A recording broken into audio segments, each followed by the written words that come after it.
are going on, they're verbing, and the verb that they're always in is in the act of being identified as a self. So there isn't a self, so it's not a verb and a noun. It's not like the act of being identified as a self. Yeah, it's a verb, the act of being identified as a self. Yeah, there's no self to be identified with. It's the act of being identified. That's all it is, really. And so the mental processes like memories and perceptions and the thought system are in the act of being identified as a self. Like when you, let's say if something happens and there's sort of like an intervention and you seem to be totally, let's say maybe you're in the water or something happening, and yet when that seems to end, what happens is you seem to be in the act of being identified as a self again. Yeah? So you want to, so and then in the act of being identified as self, you want to get out of the self, which is part of being in a self. Yeah?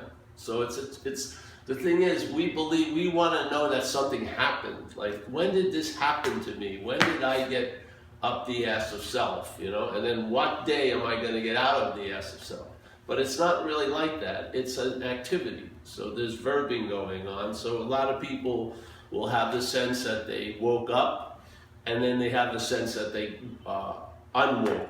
Yeah? Now they're really flipped out because they had a taste of what it would be like in that non-selfing, and now they seem to be selfing again. So there's never a real, and it's a very disappointing, disillusioning experience because they feel like something happened that was going to be sufficient to change the ball game. Yeah, like I had a sufficient enough whack that it should have stabilized, and now I am in the act of being freed from the identification of self all the time. But a lot of times it doesn't work that way because they're still in the commerce of the verbing. Yeah, they're like, so, and how can there really be an event of what's always happening? Yeah. If something is always happening, it's not an event. Yeah, it's always eventful. Yeah. So the idea, so the selfing is the activities that our interest and attention is most drawn to. Yeah. Where basically, somehow or another, as the years seemingly went by, we got weaned off of the conscious contact, and we've been living off a narration about the conscious contact. And the first point of the narration is that it's you in conscious contact, you as this thing, you as Paul, which isn't so. Oh, here's the man that brought this other man in. Leif Jensen. Hey, yeah, right. Do we have any hearing? No. We're warming up, trying to get the chops going. Oh, good. It's a little cold today. My engine needs.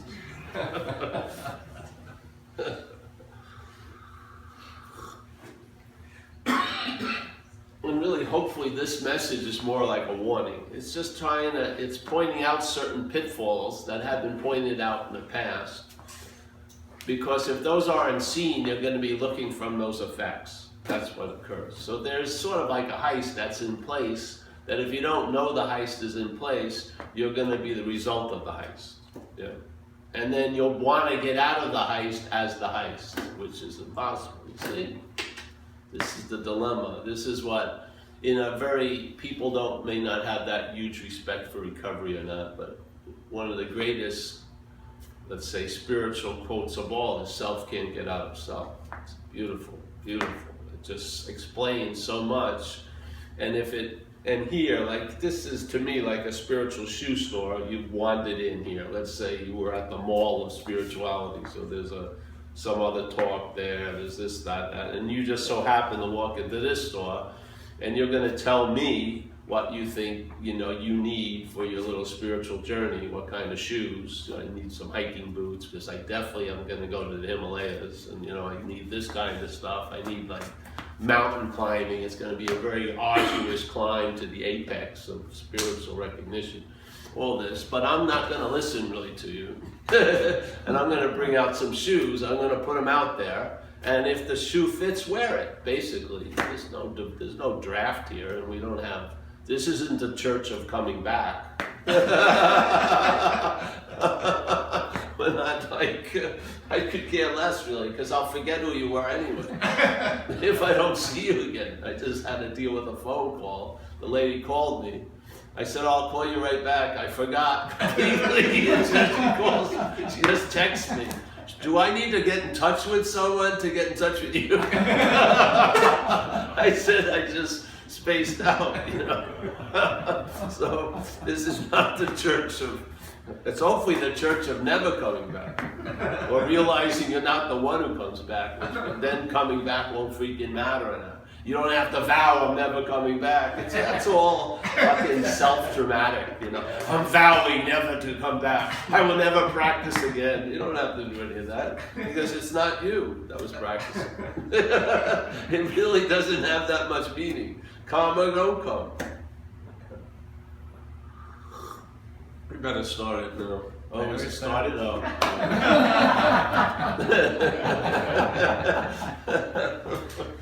So as a spiritual shoe store, yeah, I know your true size. You don't have to tell me. You're not a 10 or a nothing. You're every fucking thing. You know? So you tell me all your requirements, but I'm gonna bring out some shoes, and one of them is, hey, selfing. I'll describe selfing. Yeah, because you can study what you're not. It can be helpful. Yeah. You can study what you're not, you can have an understanding of what you're not, and you're actually experiencing what you're not quite a lot already. Yeah? Those things are helpful, but they can't be applied to what you are. You can't study what you are, because if you were studying what you are, you'd be the studying of what you are. Yeah? You wouldn't be the what you are that you were studying, you would be the studying of it. And so, being the studying of it, it can never be studied, yeah? Because it would always be prior, yeah? So the studying is never gonna get studied, yeah? That which is being, yeah, is never gonna be experienced.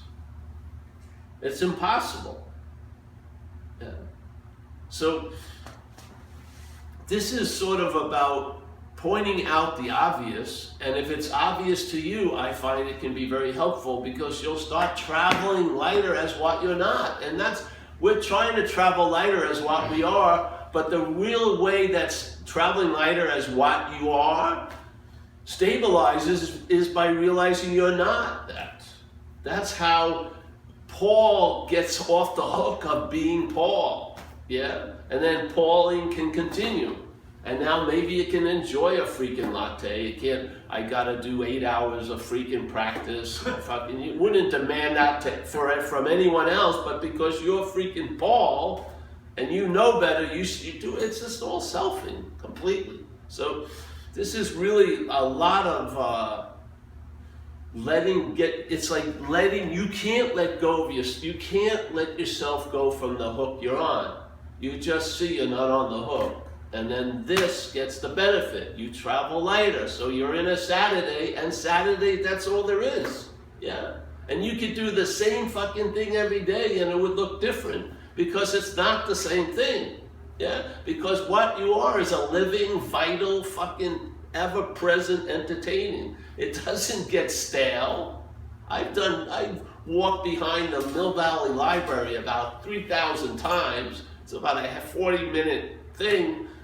It saved me hours of driving to the Yukon and fucking, having pictures of me here. I get an incredible joy. I'm walking the same territory, but it's different all the time. The territory hasn't changed, I am. Yeah. So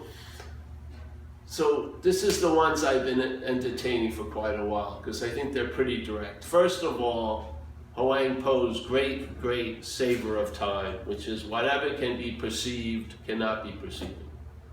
All right? So that immediately undercuts the whole narration of the mental story, which is you're the one that's seeing. They just cut it at the fucking imaginary angles. Yeah, whatever can be perceived cannot be perceiving. We're all off the game board because I'm seeing you. Yeah, you're seeing me. We're out. Yeah, what would be left is what's always been so, that which is seen, which is not a freaking thing. Yes. So then he goes, all right, you can't use the Buddha to seek the Buddha. Incredible statement. It's driven a lot of Steves and Marys and Bills freaking crazy. But it's very, very clear if the real recipient of the message hears it, which is the Buddha. So you may think you're Steve, I may think I'm Paul, but Huang Po doesn't think we're Steve or Paul. So Huang Po's talking directly to the Buddha. Hey, Buddha, you can't use yourself to seek yourself. Yeah, it's not going to work. You can do it for eons and nothing's going to happen. All right? Wow. Thank you. But when Steve hears it, all right, Steve feeling really bummed out and having a hard time as Steve, has tried many, many freaking things, and now he's at one of the last doors, let's say Buddhism, and he's heard about the Buddha and the quality of the Buddha and being totally detached and rising above everything. It sounds pretty good. He can't imagine being that, so he says, but he can imagine as Steve to become somewhat like it. So what does he do? He sees Buddhism as a way to acquire some Buddha traits. Yeah. So why? So that Steve can do better, because Steve's having a freaking hard time. It makes total sense if there's a Steve. Yeah. But what happens is when the Buddha or Huang Po's looking at Steve, aka the Buddha, he realizes very clearly Steve is Buddha. Yeah. So he's talking to the Buddha. He doesn't talk to Steve about the Buddha not being able to seek the Buddha, because that's not going to go anywhere. He talks to the Buddha. Yeah. So every talk we do, we never talk to you about Buddha.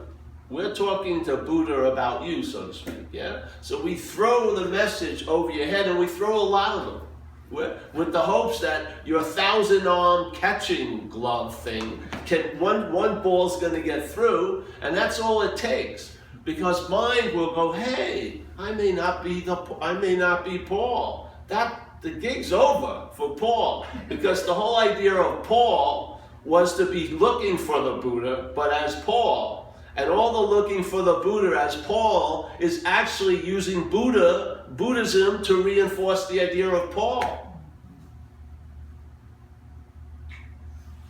If you see you're not Paul, then Buddhism can be an incredible expression of Buddha. Yeah? You'll find a large area of entertaining, and more importantly, expression. You'll have a way of life that will allow you to express, let's say, Buddha, yeah, in a nice, clear, free, always available way. Hey, far out. But the point is, the selfing, its main movement is claiming. You have to see it or you're looking from it.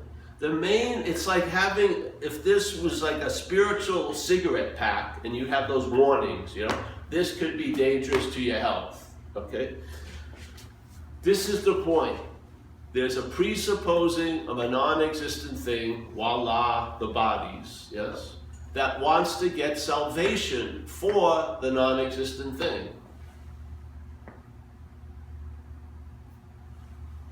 There's not the need to say anything else, really, if you hear it, because if the shoe fits, wow, could it be? I've taken myself to be this non-existent thing, and now I'm looking for salvation, not from the non-existent thing, because that's inherently available, because it's a non-existent thing. You don't need to seek salvation from a non-existent thing. Yeah, it's non-existent. So the salvation, if you're not the non-existent thing, is always available at all times, and it's not even salvation because it's not from anything, it's just available. Yeah. But suddenly, if you take yourself the non-existent thing, salvation becomes something that the non-existent thing has to do and have to get. Yeah? It has to work really hard to get salvation for the non-existent thing. Yeah? And it can't be the inherent salvation, because the inherent salvation needs no getting. It's always available at all times, but not for Steve. Not for the non-existent thing. The non-existent thing is what makes what's always available at all times a goal in one's life. And so I'm telling you, how could salvation from a non-existent thing take so fucking long?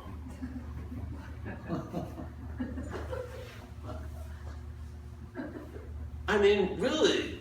All right, there's 50% less of the non-existent thing after 30 years. I got another 30 years, hopefully to get the last 50%, but it's non-existent.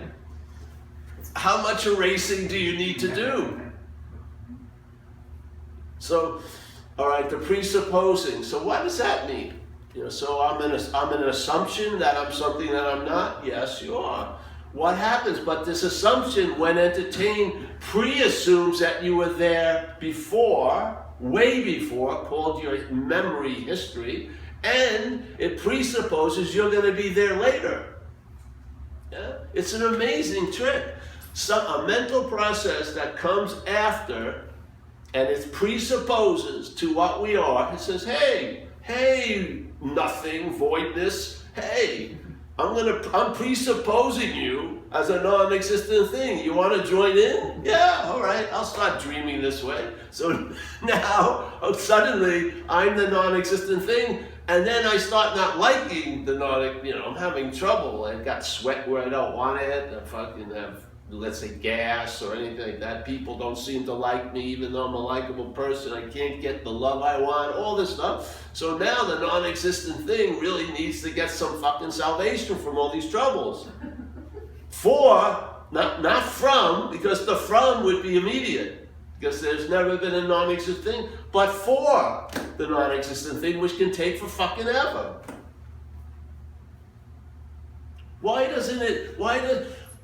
Didn't you ever question all your spiritual practice seem to the first mental rain, they fucking are off?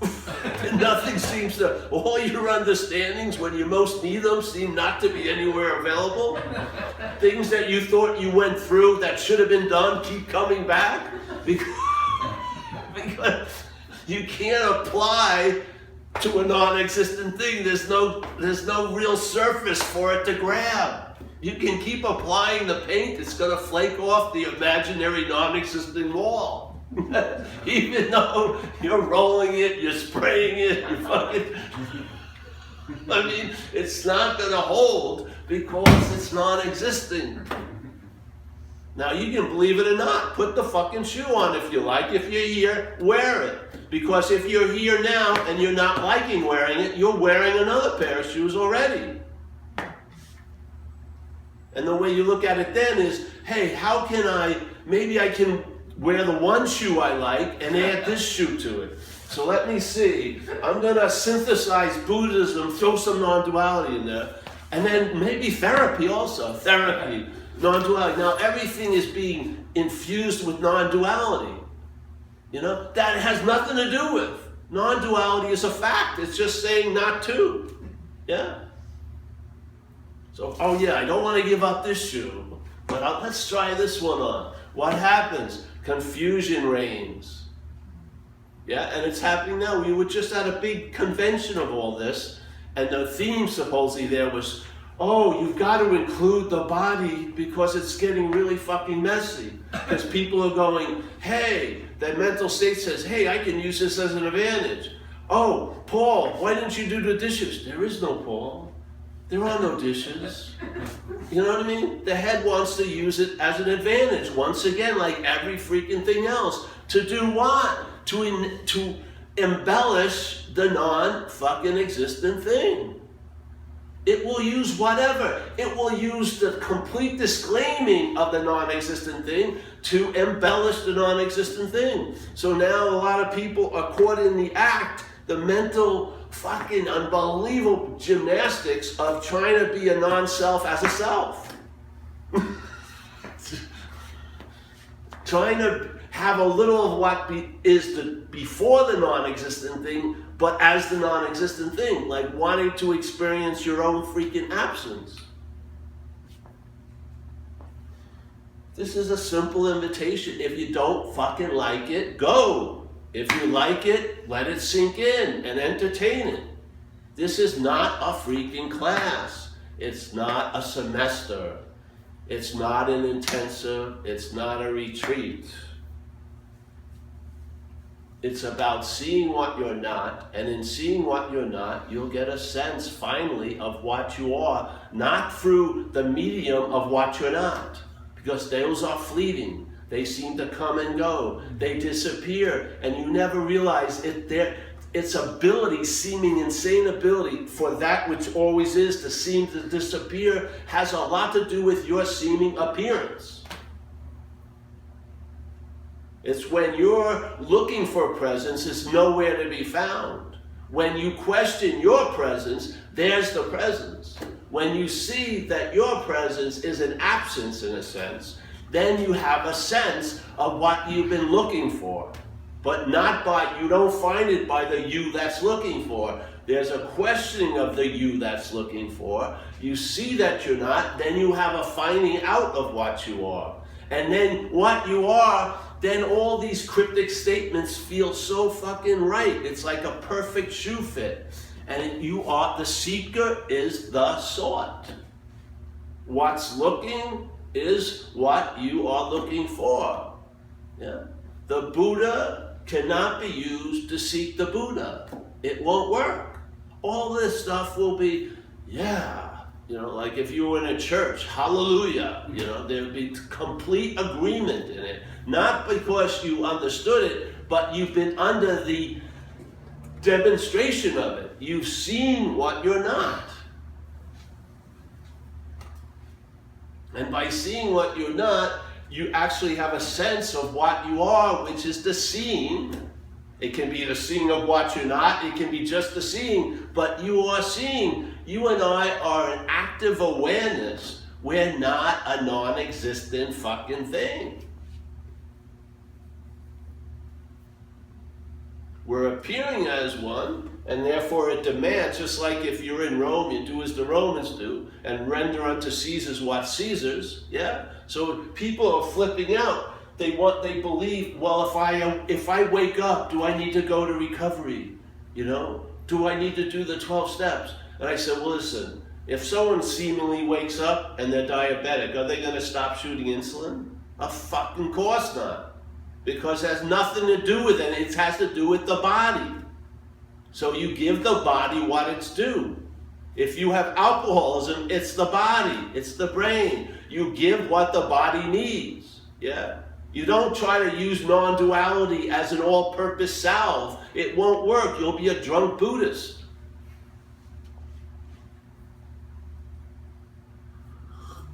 I don't see why there's so much freaking confusion. Give to Caesar what is Caesar's, yeah?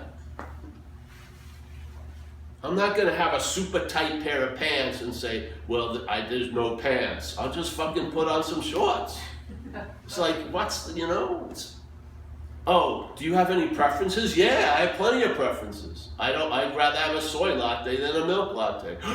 But who is it that has the preference? Who fucking cares? Who did care? You're looking up the wrong tree. This is inclusive. The real value of it is right here and now. You'll be all right with what you're not all right about yourself. You will. There'll be an acceptance finally. Not, I'm going to try to accept everything, but the acceptance that's withheld here because you're seen as not enough. You did terrible fucking things, whatever it is, but there's a withholding of acceptance where it's most needed. Fucking let this thing go. It's not gonna go off the rails, yeah? You're not gonna lay on a couch for 24 hours. Fucking let it go.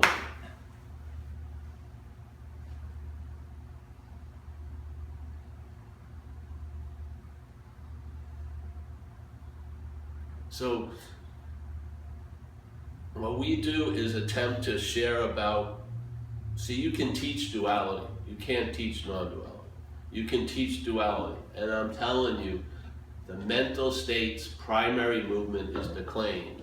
It doesn't have a life, it claims the one you seem to offer to it, yes? How does it claim and how does it reinforce the state of being identified as a self when it's an activity? How does it seem to stabilize? Yeah? How does it seem to be the new reference point? Well, the identification as the body, yes? It now calls this everything. So now, conscious contact is seen as something that you're doing. You believe you're seeing, yeah? But do you go to seeing classes? Is there any effort in seeing? Is there any volition in seeing? You know? Does it sweat when you're seeing and hearing, feeling, tasting? Does it seem like it's exerting itself? Fuck, I've been seeing all day. No, because it's being what it is, which is consciousness, yes? So it cognizes and it becomes conscious of here. It's now effort or thought. But when suddenly you become the one who's conscious, then there's a belief you could be more conscious and less conscious. Yeah? And I guarantee it, the belief emphasis will be on the less conscious. And therefore you'll start trying to become more conscious, and all you do is become more fucking self-conscious. Because you're mistaking this consciousness with self. There's no need to be mindful. That's what mind is. Mind is mindful. You don't have to try to capture the qualities that you inherently are. It's so simple, it changed everything for me. Because, man, that mental logic will have you looking a long fucking time. But when you finally question the whole basis of this whole event, you'll run into these statements in all these incredible areas, like in Zen and stuff, and it will really stop your fucking day. You'll see, Jesus Christ, what's looking is what you're looking for. Hey, I think I'll stay with that this semester. Yeah?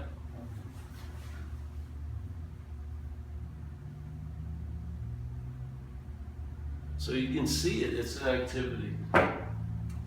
What's the thought of a power? Not that much, but how much power does a thought have if it's preceded by mind? If it's your thought, it can ruin your freaking day. Yeah? Someone else's thoughts aren't ruining your day unless they can apply them to you. Yeah? And you can sit right next to someone who's totally flipping out about what's not happening, and it's not contagious. Yeah. But if you hold the same thing that's being used to drive them crazy as yours, it can drive you crazy. It's the mind. It's an activity. The claiming of the thoughts and using the thoughts to assume the thinker is the bondage. The feelings are just feelings. But when they're called my feelings, it changes everything. Yeah. Feelings coming and going, but my feeling, the feeling now is being used to imply the feeler. That's the bondage. That's the constant applying of the glue that can never produce any kind of bond. It's all seemingly so. It's appearing to be true to us. Yeah? We're believing. See, there's no dream that's ever going to fool the dreaming unless the dreaming wants it to fool. Yeah. What illusion could ever fool reality? None whatsoever, unless reality wants to use it to fool itself. Yeah? You and I are giving everything all the meaning it has. You and I are the dreaming of this dreaming. We forget that we're dreaming, and then all hell breaks loose. How the hell do we forget that we're dreaming? We take ourselves as the dreamt. And then in that situation, everything we're dreaming now has the ability to affect us. That's what's happening. So now thoughts are held as mine, and now they can ruin my freaking day.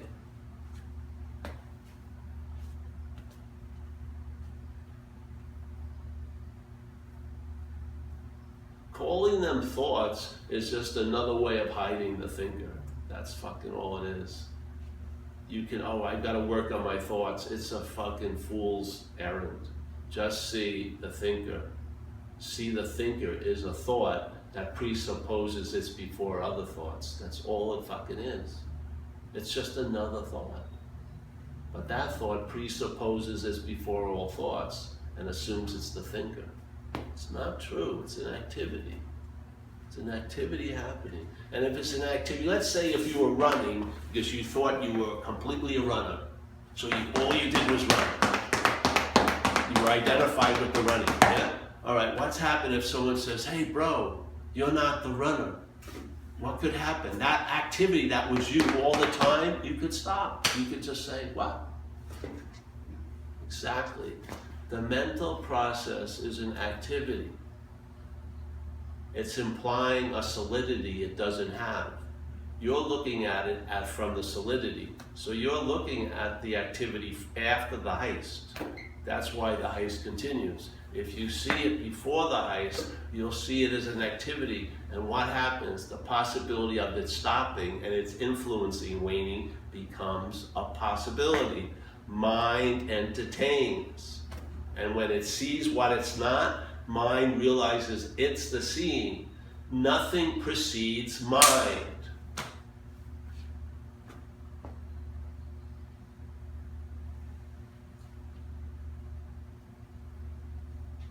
So now you see the thinking, not from the idea of being the thinker, but from what's prior to the thinking. Yeah? Then thoughts are seen differently. Feelings are seen differently. Actions are seen differently. You now realize the activity of bonding by the solution to it. You know the problem from the solution. You get relief, and it tells you why you seemingly weren't having relief before. And you see your big fucking head is what's been blocking the screen. You've been bitching about this or that, but it's you. When you sit down, you start seeing things clearly.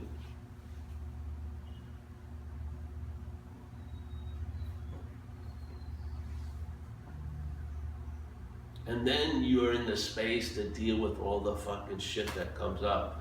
Because once you start getting seemingly out of that system, the system's gonna throw up a big fucking shitstorm usually.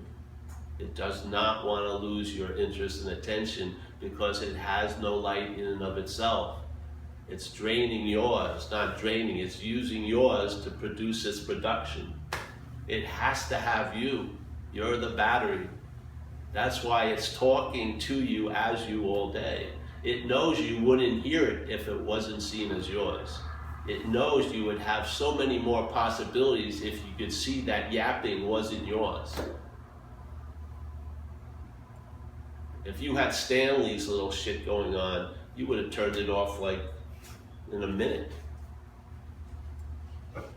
But because it's held as yours, you've been listening to it for 40 years.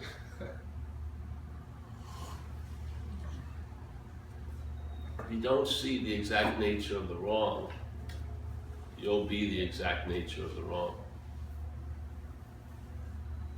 Yeah. So yeah.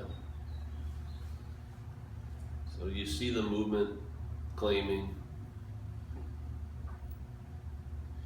you can live that rule 62 of recovery, and you won't take yourself so seriously. You can't take self more seriously than thinking you are one.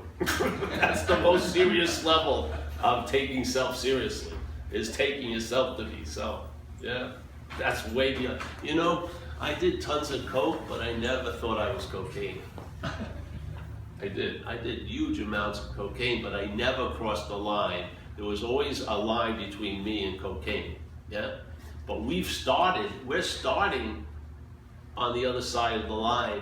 You are taking yourself to be that which the mental state is obsessed with. You're taking yourself to be the drug of the mental state itself.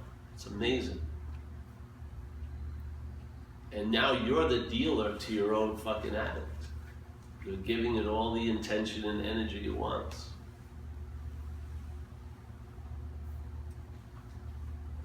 It's a drug, just like any other drug. Your dramas are drugs. Yeah.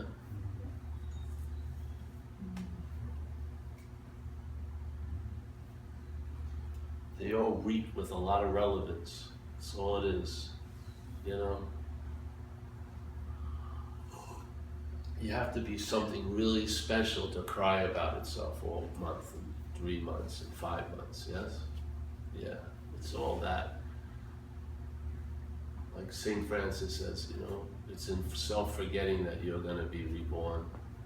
So, but see, that which is selfing can't self-forget. It uses self-forgetting to remember itself. Yeah? It's that little dilemma we say in AA. Hey, quit playing God. It doesn't work. Oh, sounds great. Okay?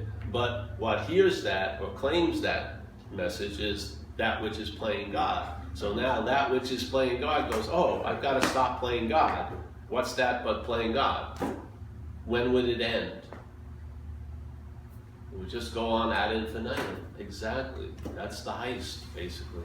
The heist, if it takes hold, just geometrically goes on and on and on. You're going to be taking yourself to be a self, and then you'll want to get out of self. And you, at certain points, you'll do almost anything to get a little bit of reprieve, like I was with the addiction. I would do anything. The alcoholic of my type, which is just self-obsession, was I was willing to pay any consequence tomorrow not to feel uncomfortable now. And I did.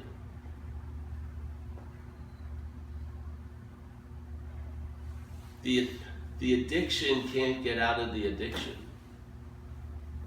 Yeah. We're calling the first addiction us. That's the dilemma.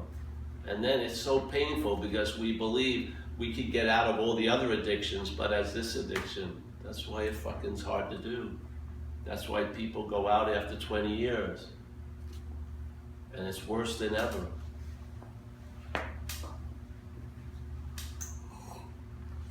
The addiction is the mental state is addicted to the idea of being a non-existent thing.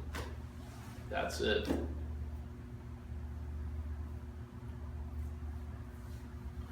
It helped me to see it. It cleared it up incredibly, because my whole life when I heard that statement, self can't get out of self, it explained most of my fucking behavior since I was 6.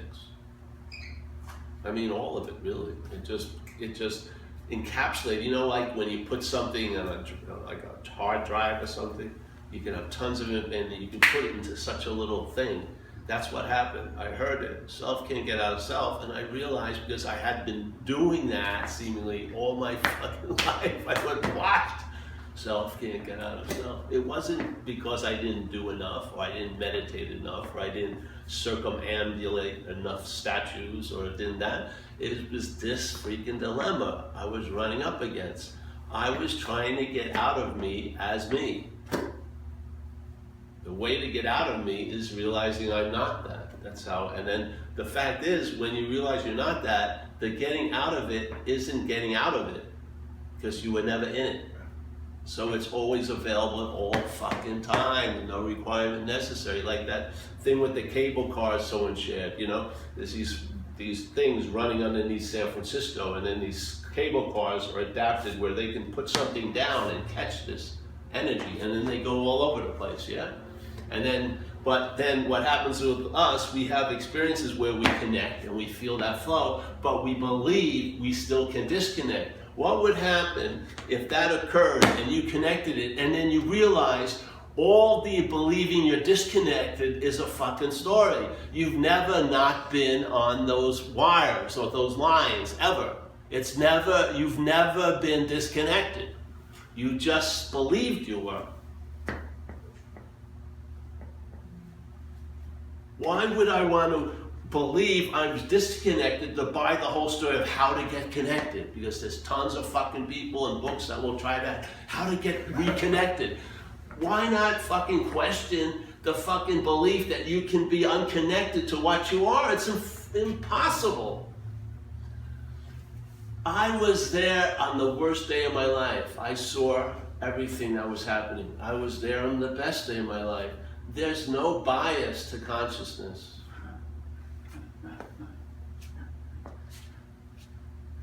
It's always available at all times, right where you are.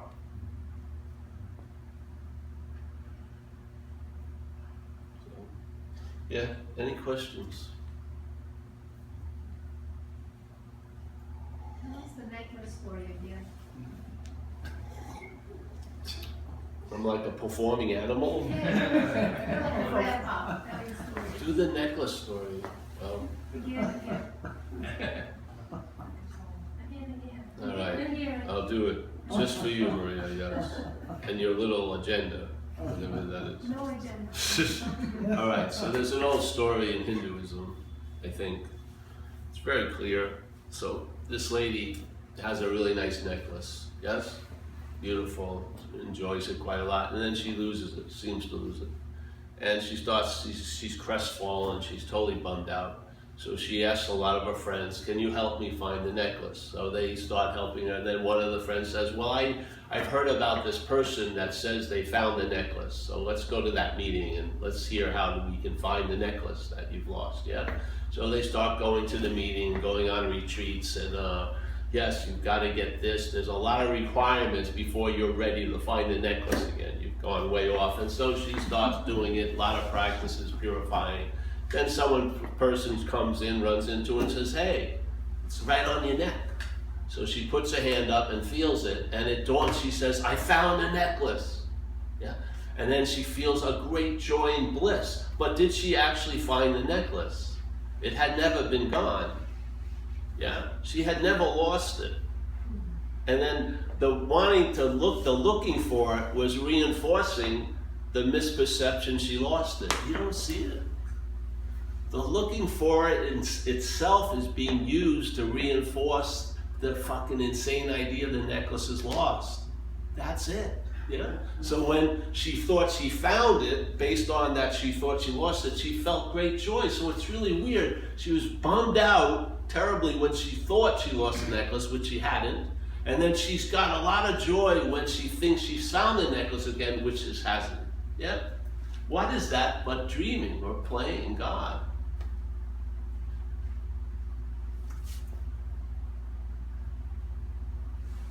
What is that dreaming that you can lose that which can never be lost so that you can have the great joy of finding it as if it's a new fucking thing? But in fact, it's always been available at all times with no requirement necessary. But it's very weird how people's experiences will be more determined not by the everlasting, always available necklace, but more determined by the belief of losing it and finding it. Yeah.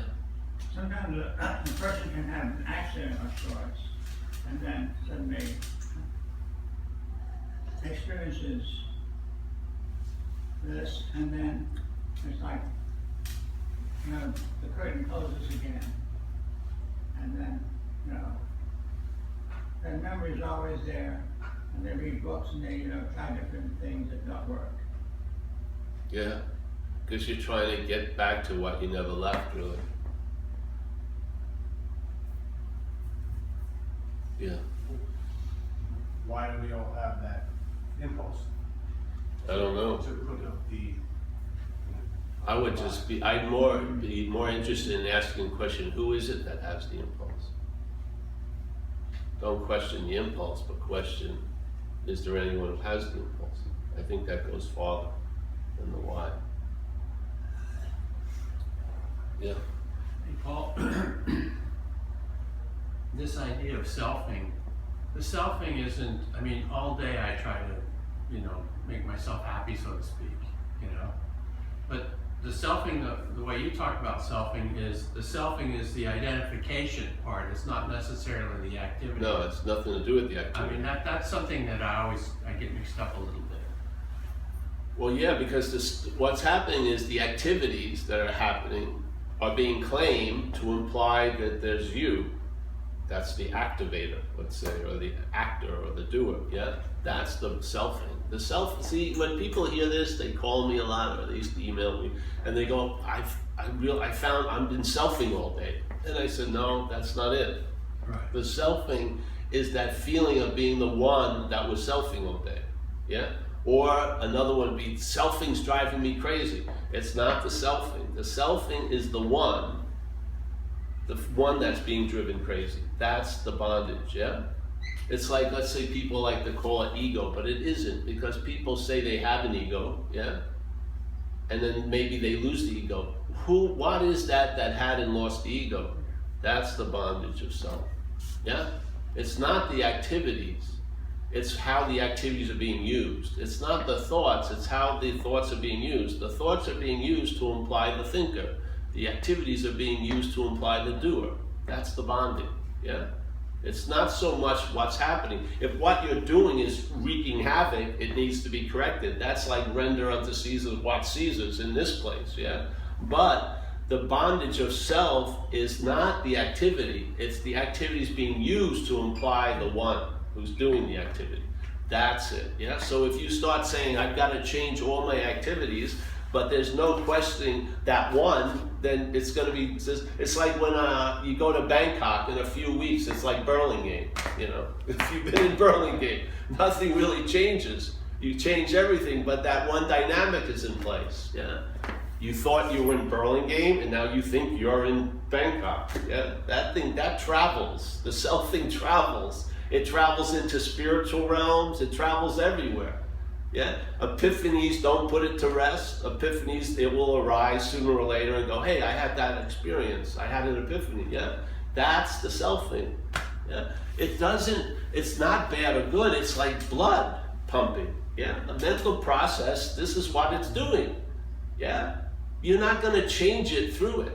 You just see it, at least you know. See, to me, when I used to be getting fucked out there, for some reason I like to know I was getting fucked, you know? You know what I mean? Instead of being ignorant of being fucked all day, I'd like to know, hey, I'm getting fucked, okay? Maybe then that would cause a curiosity. And I'd go, how, what? Yeah? All those are like sleight of hands. Oh, stop thinking or feel. No, just see, is it you? Are you the feeler? Yeah, is there a stable, long-lasting thing that's the feeler? It isn't. It takes 2 minutes to totally undermine its whole assumption. What? Not even 2 minutes, like 5 seconds. You'll see it. Have you ever seen someone who you knew dead? You know? And then maybe it doesn't look like you see the body and the animating isn't there. You go, hey, fuck, that wasn't Uncle Fred. Like, how long did it take? No time at all. As soon as you see, because there was a misassumption, you thought the body was the animating quality. Now you see the body without the animating quality, you go, wow, that wasn't Uncle Fred. Like that. You didn't have to go and study. You saw it. Like, bing. That's mind. That's bigger mind. The solution has no matter. It doesn't have time involved in it. It's like it's always available. That's why. The solution doesn't dawn. It's always dawning. Like Ramana would say, it's always realized. So there's no dawning of a realization. That's a story here in time. It's always realized. So when you and I realize it in time, what we're realizing is that which is always realized. With the hopes that would seep in and you would realize, I didn't have a realization. There was a realization of what's always realized. That goes somewhere. Yeah. That can allow a lot of traveling lighter in time. One little realization of that which is always realized can cause a lot of effect here. You'll travel freaking lighter as steam. And after a while, you realize that's all that you wanted, basically. I mean, there's no value in being aware and awareness. There's value in being aware here, where it can seem it's a possibility not to be aware all day, yeah? It's valuable here. This is where the value is. It's truly self-centered, because this is gonna travel fucking lighter through the life of Paul. And after years of traveling lighter, you'll go, hey, what more did I ever want? Nothing. I didn't want it this does not want enlightenment. Unless I could get some women from it, This doesn't want enlightenment. It doesn't want awakeness. It doesn't, really. It's all ridiculous. It just wants to fucking have a latte and not have a fucking mental shitstorm about it. Yeah? It like to just take a shit and not have thoughts about how does my shit look or whatever, you know? It just wants to go about its business of being a timed action figure running around. It doesn't need constant surveillance. You know? It's not burning houses down and ripping things off of people. You know, just let it graze. Fucking give it a nice fucking Saturday. It's not asking that much. I want this. No, I don't want. It doesn't go. I want this forever. Hey, just a break for a minute. I just, you know, I'm tired standing up. I sit down. It's great relief. More relief than awakening will ever bring me. Really, the chair has more relief factor than awakening. You're assuming what you're not is interested in what you are. It fucking isn't. Really. It's interested in having sex, maybe. It's interested in, you know, having a nice bed. You know, look at the people who sign up for 10-day retreats. They never sign up for ones in Hoboken, New Jersey, or fucking Newark. It's in Hawaii and Costa Rica. You know, the body is emphasized quite a lot. You know, it's I want to have a nice freaking bed. I want 3 meals. What I mean? Basically, this whole day is about the body. So what?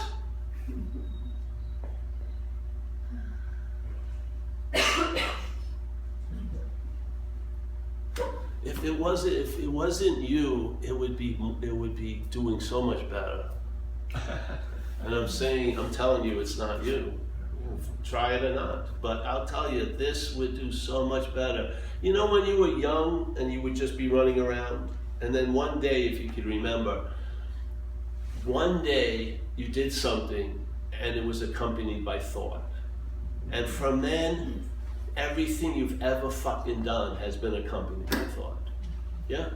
So when we're dreaming of being a kid again, it's really that.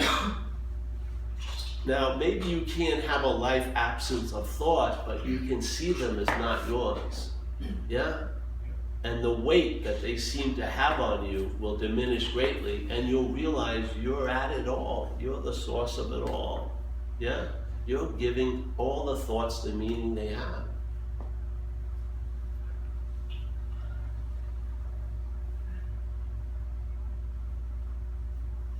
If you're content and satisfied, you won't be looking for contentment and satisfaction. You'll be in it. You'll be expressing from it. Yeah? You will never get gypped. You'll be in every moment that you've ever been in because you've totally realized you cannot be out of any moment. It's impossible. Yeah? Not that you worked hard to get into the moment and you stay in the moment. You fucking realize nothing that I could ever do is out of the moment. All of my shenanigans that had so much meaning, oh, this can exile me from the moment, oh, that definitely exiled me from the moment. None of it has any fucking sway. You're never getting out. The content is never leaving the content. Yeah? Yes. In the context view, everything is inside the context. Now, one thing you did could ever leave a mark on what is, ever. Yeah? You can't scribble on it, no graffiti, nothing. Yes? Here, meaning galore going on. But basically, you've never fucking done anything to upset that. Yeah? Let that forgiveness come over you. You're not the fucking person you've been told to be. It's just a thought. Yeah. It's interesting, Paul, is that the last teaching that I went to with you, I understood what you said, and it's instantly changed instantly. Yeah. It's like the part that's really not me at all, that wants to go, yeah, I get it. That wants to grab it and claim it. I can see it very clearly. It wants to grab it, claim it, and go, everything's cool. I get it all, but this thing I'm going to keep. You know, it's like, and I just kind of it's That's interesting. There's no effort. If you watch and you see the burglar, it's going to stop coming. Yeah. It's not going to be a vigil or a never-ending vigil. Yeah. if someone's at home, it's not going to try to break in. It's just in the habit of breaking in, and now you're at home. Okay. So you're going to see it a lot, yeah, but it's not going to be necessary down the road. But none of Because it's it's me going to anyways. move on. None of it's me anyways. No, it isn't. It's like you said, the action figures. Just Yeah. it's very freeing. I just wanted to say that the concept is very. It's interesting. Interesting how effortless. It's effortless. Yes. Well, to me, I'm a slacker, so yeah, I like it this way. Laying down Buddhism was my sect. Yeah. I could stay at a Buddhist meeting if I could lay down forever. Yeah. Yeah, but just see it. I mean, yeah. Whatever. It's just an invitation. If it most people like me years later. They don't usually like me when they first hear it. And then they get in touch with me 3 years later. Oh, now I'm seeing it. Yeah. That's all it is. It's in there. The spiritual subpoena's been served. You see what happens. Yeah, really. It doesn't need to be thought about. That's the last thing it needs. So, all right, that's it. Yeah.